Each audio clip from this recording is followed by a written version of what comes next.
Hello दोस्तों, स्वागत है एक बार फिर आप सभी का आपके अपने यूट्यूब चैनल पीएस क्लासेस पर, जिस पर मैं प्रेम सर आप सभी को गणतंत्र दिवस की हार्दिक शुभकामनाएं देता हूं। अर्थात आप सभी को मेरी ओर से गणतंत्र दिवस की हार्दिक शुभकामनाएं। तो जैसे कि आप लोग जानते हैं बेटा, आज अपने देश में बहुत खुशी का दिन है, अर्थात 26 जनवरी का दिन है।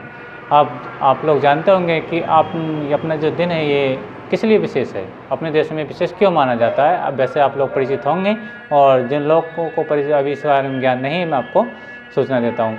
तो रिस्टैंड 26 जनवरी 1950 को हमारे देश में संविधान लागू हुआ था।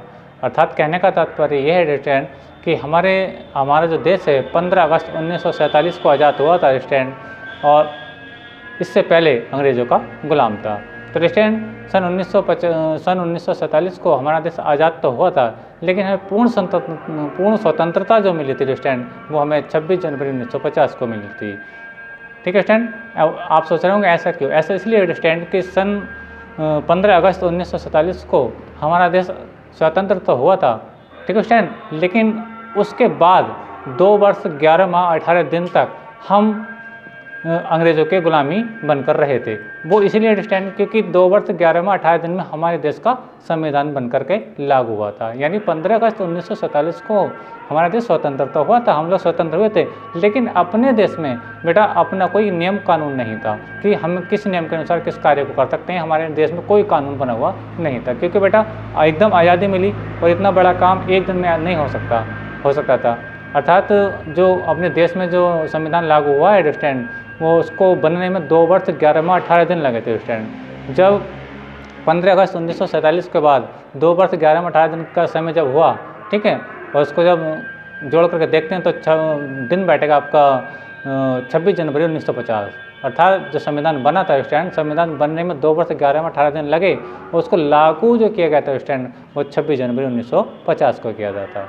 ठीक है, तो इस दिन के बाद हम अपने देश में एक नया कानून बना, जिसका हम आज भी सभी लोग भारतवासी उसका सम्मान करते हैं, उसका एक्सपेक्ट करते हैं स्टैंड। ठीक है, तो स्टैंड जैसे कि आप लोग कमेंट कर रहे थे कि 26 जनवरी को, मतलब सॉरी माफ़ कीजिएगा, कि आप लोग कमेंट कर रहे थे कि गणतंत्र दिवस यानी 26 जनवरी को कोई प्रोग्राम होना चाहिए। तो स्टैंड मैं कोई ज़्यादा विशेष प्रोग्राम तो नहीं करना जानता हूँ, लेकिन हाँ फिर भी मैं दो चार शायरी मुझसे आती है, मैं आप लोगों की नज़र कर रहा हूँ, मुलाहिजा फरमाइएगा। तो अर्ज क्या है, आप ही से देश का मान है। अर्ज क्या है, आप ही से देश का मान है, आप ही से देश की शान है, और जिस ज़मीं पर खिलते हैं आप जैसे सुंदर फूल दोस्तों, जिस ज़मीं पर खिलते हैं आप जैसे सुंदर फूल दोस्तों, उसी ज़मीं का नाम हिंदुस्तान है, उसी ज़मीं का नाम हिंदुस्तान है। तो ये था बेटा पहला शेर। अब हम दूसरा शेर पढ़ते हैं, मुलाहिजा फरमाइएगा। अगर मैं ये कहूँ कि मैंने नए रास्ते निकाले हैं, अगर मैं ये कहूँ कि मैंने नए रास्ते निकाले हैं, तो वो कहता है कि उसके सारे मंजर देखे वाले हैं।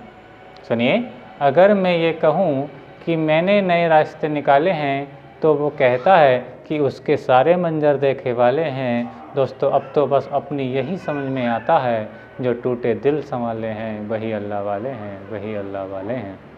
तो रिस्टैंड शायरी आपको कैसे लगी? अगर आपको शायरी पसंद आई रिस्टैंड, तो अभी लाइक कीजिए, शेयर कीजिए एंड कमेंट कीजिए रिस्टैंड, और कमेंट करके बताइए कि शायरी कैसी है।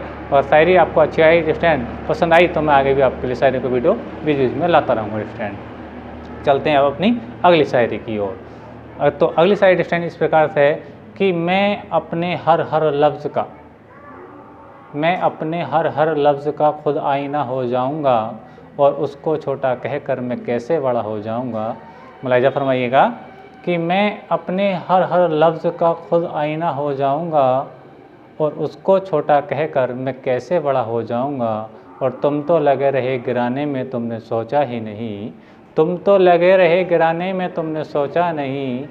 अगर मैं गिरा तो मसला बन के खड़ा हो जाऊंगा, मैं मसला बन के खड़ा हो जाऊंगा। और तो इसकी कुछ लाइनें अभी आगे भी हैं, मुलाहिजा फरमाइएगा कि मुझको अभी चलने दो, मुझको अभी चलने दो, मुझको अभी चलने दो, सफ़र मेरा अभी बाकी है। अगर रास्ता रोका गया तो काफ़िला बन के खड़ा हो जाऊंगा, काफ़िला बन के खड़ा हो जाऊंगा।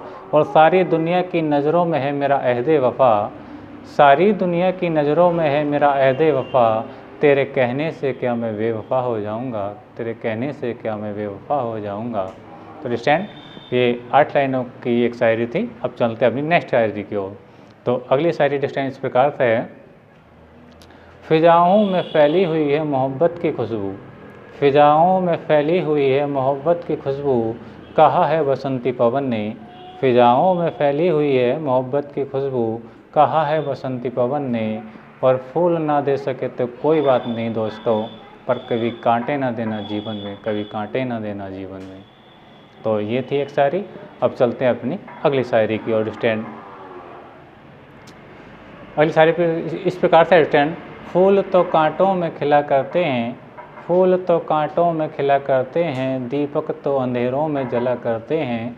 सुनिए, दीपक तो अंधेरों में जला करते हैं, फूल तो कांटों में खिला करते हैं, और थक कर न बैठे मंजिल के मुसाफिर, क्योंकि हीरे अक्सर कोयलों में मिला करते हैं, हीरे अक्सर कोयलों में मिला करते हैं। तो अंडरस्टैंड, शायरी आपको कैसी लगी? मैं ज़्यादा बड़ा शायर तो नहीं हूँ अंडरस्टैंड, फिर भी जैसे भी मेरे याद था, आपकी रिक्वेस्ट थी कि 26 जनवरी को थोड़ा शायरी का प्रोग्राम होना चाहिए, मैंने आपको सुनाया, और मेरे आगे कोई शायरी याद नहीं अंडरस्टैंड। तो आज के वीडियो लेक्चर में बस इतना ही। थैंक यू, धन्यवाद। और वीडियो आपको पसंद आया तो वीडियो को अभी लाइक कीजिए, शेयर कीजिए एंड कमेंट कीजिए, और मिलेंगे अपने नेक्स्ट वीडियो में, और जिसमें हम पढ़ेंगे कक्षा 12 भौतिक विज्ञान का 5वां चैप्टर, जिसका नाम है चुंबकत्व तथा द्रव्य। ठीक है, तो तब तक के लिए धन्यवाद। Thank you, best of luck.